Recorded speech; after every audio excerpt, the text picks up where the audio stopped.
বন্ধুরা, রোশনাই ধারাবাহিকের আগামী পর্বে দেখানো হবে রিয়েলিটি শোয়ের প্রতিযোগিতায় রোশনাই দ্বিতীয় রানার আপের ট্রফি হাতে অডিটোরিয়াম থেকে বেরিয়ে আসে। রোশনাইয়ের বারবার শুধু হেরে যাওয়ার মুহূর্তের কথা মনে পড়ছে।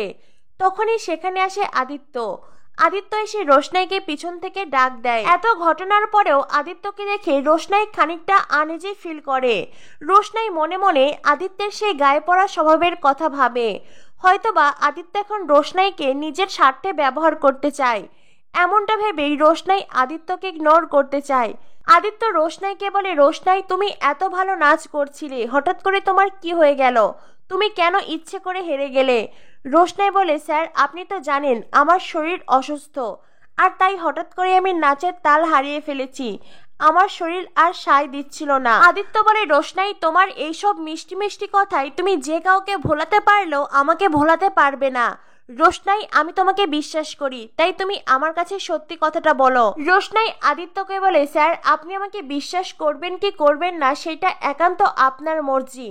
আপনার যদি বিশ্বাস না হয় তো আমি কি করতে পারি? আদিত্য বলে, আমার মর্জি? আদিত্য বলে, দেখো রোশনাই, তুমি যদি লড়াই করে হেরে যেতে তাহলে আমরা সবাই সেটা মেনে নিতাম, কারণ এমনটা হয়েই থাকে। এই প্রতিযোগিতায় কেউ একজন জিতবে, কেউ একজন হারবে। কিন্তু রোশনাই, তুমি তো লড়াই করোইনি, তুমি ইচ্ছে করে হেরে গিয়েছো। কেন রোশনাই, কেন তুমি ইচ্ছে করে হেরে গিয়েছো? রোশনাই আদিত্যকে বলে, আমি ইচ্ছে করে হেরে যাইনি, আমি আমার পুরোটা দিয়ে চেষ্টা করেছি, কিন্তু আমি শেষ অবধি পারিনি। রোশনাই যে মিথ্যে কথা বলছে সেটা আদিত্য খুব ভালো করেই বুঝে গেছে। আদিত্যের ভীষণ রাগ হয়। আদিত্য কোনো রকমে নিজেকে সামলে নেয়, কারণ রোশনাই তো আদিত্যের কেউ নয়। তাহলে কোন অধিকারে রোশনাইয়ের ওপর রাগ দেখাবে? সেজন্যই খুব কষ্ট করেই আদিত্য নিজেকে সামলে নিয়ে রোশনাইকে বলে, রোশনাই, তো তুমি এখন কোথায় যাওয়ার সিদ্ধান্ত নিলে? রোশনাই বলে, আমি ভাবছিলাম আজ আমি সেই হোটেলেই থাকবো। আদিত্য বলে, ও, যেই হোটেল রুদ্রপ্রতাপ ঠিক করে দিয়েছে সেখানে? আদিত্যের কথা শুনে রোশনাই অবাক হয়ে আদিত্যের দিকে তাকায়। আদিত্য রোশনাইকে বলে, আমি জানি রুদ্রপ্রতাপের বাড়িতেই তুমি ছিলে। রুদ্রপ্রতাপের স্ত্রী তোমাকে ভালোভাবে নেয়নি, আর সেজন্যই রুদ্রপ্রতাপ তোমাকে হোটেল ঠিক করে দিয়েছে। রোশনাই বলে, স্যার, আপনি এত কথা কি করে জানলেন? আদিত্য বলে, আমার আগ্রহ ছিল তাই আমি জেনে নিয়েছি। আর তাছাড়াও আমি আরো অনেক কথাই জানতে পেরেছি রোশনাই। আমি জেনেছি তুমি তোমার জীবন নিয়ে অনেক এক্সপেরিমেন্ট করেছো, অনেক কিছু সহ্য করেছো।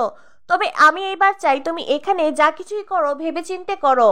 রোশনাই আদিত্যকে বলে, থ্যাংক ইউ। এই বলে রোশনাই ওখান থেকে যেতে চাইলেই আদিত্য তুড়ি বাজিয়ে রোশনাইকে আবারও থামিয়ে দেয়। আদিত্য রোশনাইকে বলে, হোয়াট থ্যাংক ইউ? রোশনাই, আমি তোমার থ্যাঙ্কস পেতে এখানে আসিনি। রোশনাই, তোমার হয়তো মনে আছে প্রথমবার অ্যাড শুট করার সময় আমি তোমাকে বলেছিলাম, রোশনাই, আমি তোমাকে বলেছিলাম তুমি যদি কখনো মুম্বাই আসো আমি তোমাকে কাজের ব্যবস্থা করে দেব, তোমাকে সাহায্য করব। রোশনাই আদিত্যকে বলে, স্যার, আমার থাকার ছাদ নেই, আমার খাওয়ার জন্য খাবার নেই, আমাকে এইসব কথা বলে লাভও নেই, আমাকে এইসব কাজ মানায় না, আমার তো এখন যে হোক একটা কাজ পেলেই হবে। আদিত্য বলে, রোশনাই, তোমার কি মনে হয় তুমি যা হোক একটা কাজ করার জন্য এই পৃথিবীতে এসেছো? রোশনাই, তোমার অনেক বড় বড় কাজ করার আছে। রোশনাই, তুমি আমাকে একটা কথা বলো, তুমি যদি বড় কোনো কাজের স্বপ্নই না দেখো তাহলে এই মুম্বাই শহরে কেন এসেছো? আমি যতদূর জানি তুমি তো বেনারসে থাকতে, তাই না? আবার কলকাতাতেও থাকতে, তো সেখানেই যে কোনো একটা কাজ খুঁজে নিতে পারতে। রোশনাই বলে, স্যার, আমি বেনারসে থাকছি না তার কারণ আছে, অনেক বড় একটা কারণ আছে, অনেক বড় গল্প আছে, সেটা আপনি জানেন না, আর সেজন্যই আমি বেনারসে থাকতে পারবো না। আর আমি কলকাতাতে থাকতে চাই না। আদিত্য বলে, হ্যাঁ, তা তো থাকতে চাইবেই না, কারণ আরণ্যক চ্যাটার্জি তো বিয়ে করে নিয়েছে, সে সুখে শান্তিতে সংসার করছে, আর এ বিষয় নিয়েই তুমি খুব কষ্ট পেয়েছো। রোশনাই আদিত্যকে বলে, স্যার, আপনি এইসব কথা কেন বলছেন? প্লিজ এইসব কথা বলা বন্ধ করুন। আপনি যদি সাহায্য করার আগে এইসব কথা বলেন তাহলে আমি কি করে আপনার সাহায্য নেব? আর তাছাড়াও আমি যখন মুম্বাই শহরে এসেছিলাম আমি একলা ছিলাম, একলাই আমি নিজের কাজ জোগাড় করে নিয়েছিলাম, আর এখনো একাই পারবো। আদিত্য বলে, রোশনাই, আমি তোমাকে ছোটখাটো কোনো কাজের অফার দিতে আসিনি। কথাটা শুনেই রোশনাই বলে, স্যার, আপনি কি বলতে চাইছেন? আদিত্য বলে, রোশনাই, তুমি সবটা আমার উপরে ছেড়ে দাও, আমার যা কিছু সিদ্ধান্ত নেওয়ার আমি নিয়ে নিয়েছি। রোশনাই বলে, স্যার, আমার লাইফ নিয়ে আপনি কি করে সিদ্ধান্ত নিতে পারেন? আদিত্য বলে, কারণ আমি একজন সাকসেসফুল অ্যাক্টর, আমি জানি কার জন্য ঠিক কি করা উচিত, কে কোনটা ডিজার্ভ করে। রোশনাই বলে, স্যার, আপনি কোনোভাবে আমাকে অভিনয় করতে বলছেন না তো? স্যার আমি অভিনয় করতে চাই না, আমি ফিল্ম করব না। আদিত্য তখন রোশনাইকে বোঝাতে থাকে, রোশনাই তোমার নাচ ডিরেক্টর দেখেছেন, আমি ওনার সাথে কথা বলবো। আর তাছাড়া ওই নাচের মাধ্যমে তোমাকে অনেকেই এখন চেনে, আর উনিও একজন নতুন মুখ চাইছেন, আমার বিশ্বাস উনি তোমাকে ঠিক সিলেক্টেড করবেন।